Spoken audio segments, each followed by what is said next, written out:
سید السادات حضرت حسین رضی اللہ عنہ اپنے بھائی حضرت حسن رضی اللہ عنہ سے بھی 1 سال چھوٹے تھے، اس لیے ان کی عمر حضور اقدس صلی اللہ علیہ وآلہ وسلم کے وصال کے وقت اور بھی کم تھی، یعنی 6 برس اور چند مہینے کی تھی۔ 6 برس کا بچہ کیا دین کی باتوں کو محفوظ کر سکتا ہے؟ لیکن امام حسین رضی اللہ عنہ کی روایتیں حدیث کی کتابوں میں نقل کی جاتی ہیں اور محدثین نے اس جماعت میں ان کا شمار کیا ہے جن سے 8 حدیثیں منقول ہیں۔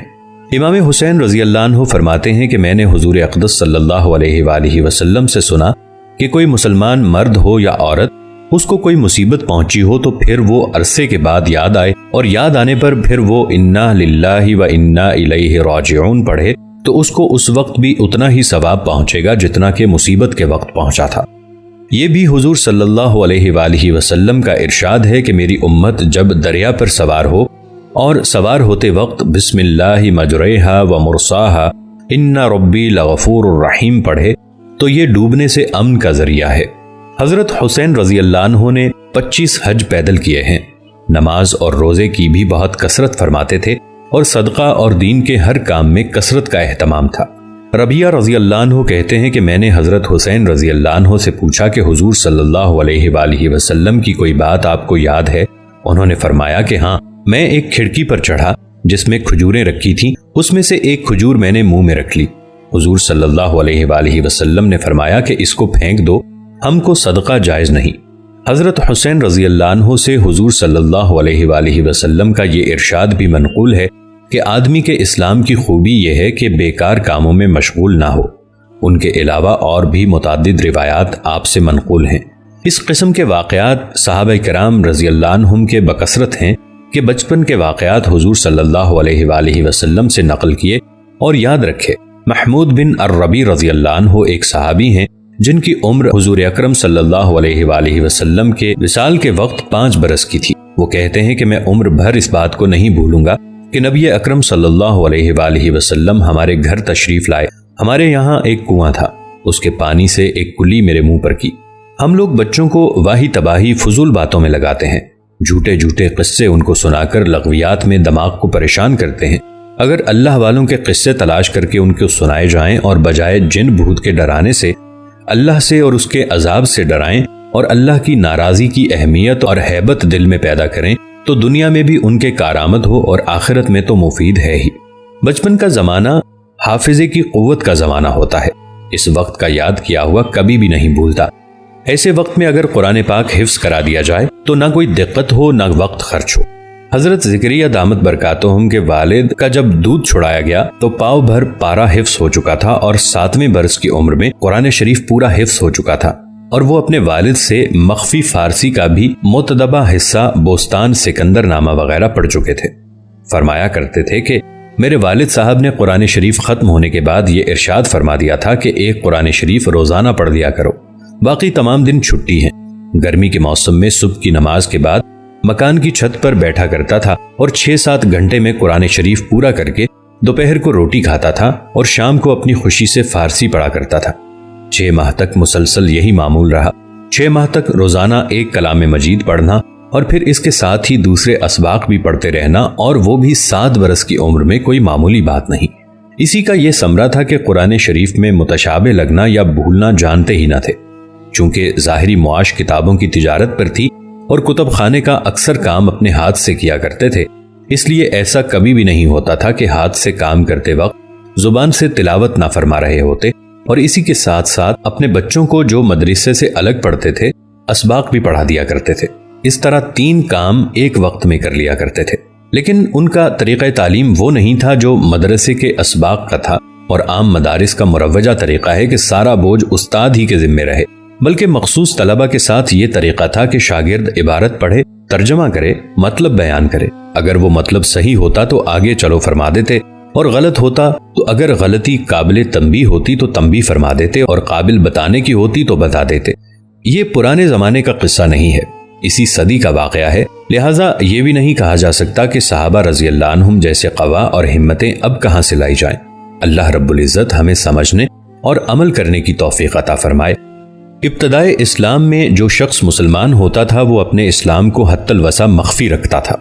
حضور اقدس صلی اللہ علیہ وآلہ وسلم کی طرف سے بھی اس وجہ سے کہ ان کفار سے اذیت نہ پہنچے۔ اخفاء کی تلقین ہوتی تھی۔ جب مسلمانوں کی مقدار 39 تک پہنچی تو حضرت ابوبکر صدیق رضی اللہ عنہ نے اظہار کی درخواست کی کہ کھلم کھلا علل اعلان تبلیغ کی جائے۔ حضور اقدس صلی اللہ علیہ وآلہ وسلم نے اول انکار فرمایا، مگر جب حضرت ابوبکر صدیق رضی اللہ عنہ کے اصرار پر قبول فرما لیا اور ان سب حضرات کو ساتھ لے کر مسجد کعبہ میں تشریف لے گئے، حضرت ابوبکر صدیق رضی اللہ عنہ نے تبلیغی خطبہ شروع کیا۔ یہ سب سے پہلا خطبہ ہے جو اسلام میں پڑھا گیا، اور حضور اقدس صلی اللہ علیہ وآلہ وسلم کے چچا سید الشہداء حضرت حمزہ رضی اللہ عنہ اسی دن اسلام لائے ہیں، اور اس کے 3 دن بعد حضرت عمر رضی اللہ عنہ مشرف با اسلام ہوئے ہیں۔ خطبے کا شروع ہونا تھا کہ چاروں طرف سے کفار و مشرکین مسلمانوں پر ٹوٹ پڑے۔ حضرت ابوبکر صدیق رضی اللہ عنہ کو بھی باوجود یہ کہ مکہ مکرمہ میں ان کی عام طور سے عظمت اور شرافت مسلم تھی، اس قدر مارا کہ تمام چہرہ مبارک خون میں بھر گیا، ناک کان سب لہو لہان ہو گئے تھے، پہچانے نہ جاتے تھے، جوتوں سے لاتوں سے مارا، پاؤں میں روندا اور جو نہ کرنا تھا سب ہی کچھ کیا۔ حضرت ابوبکر صدیق رضی اللہ عنہ بے ہوش ہو گئے۔ بنو تیم یعنی حضرت ابوبکر صدیق رضی اللہ عنہ کے لوگوں کو خبر ہوئی، وہ وہاں سے اٹھا کر لائے۔ کسی کو بھی اس میں تردد نہ تھا کہ حضرت ابوبکر صدیق رضی اللہ عنہ اس وحشیانہ حملے سے زندہ بچ سکیں گے۔ بنو تیم مسجد میں آئے اور اعلان کیا کہ حضرت ابوبکر صدیق رضی اللہ عنہ کی اگر اس حادثے میں وفات ہو گئی تو ہم لوگ ان کے بدلے میں عتبہ بن ربیعہ کو قتل کریں گے۔ عتبہ نے حضرت ابوبکر صدیق رضی اللہ عنہ کے مارنے میں بہت زیادہ بدبختی کا اظہار کیا تھا۔ شام تک حضرت ابوبکر رضی اللہ عنہ کو بے ہوشی رہی، باوجود آوازیں دینے کے بولنے یا بات کرنے کی نوبت نہ آئی تھی۔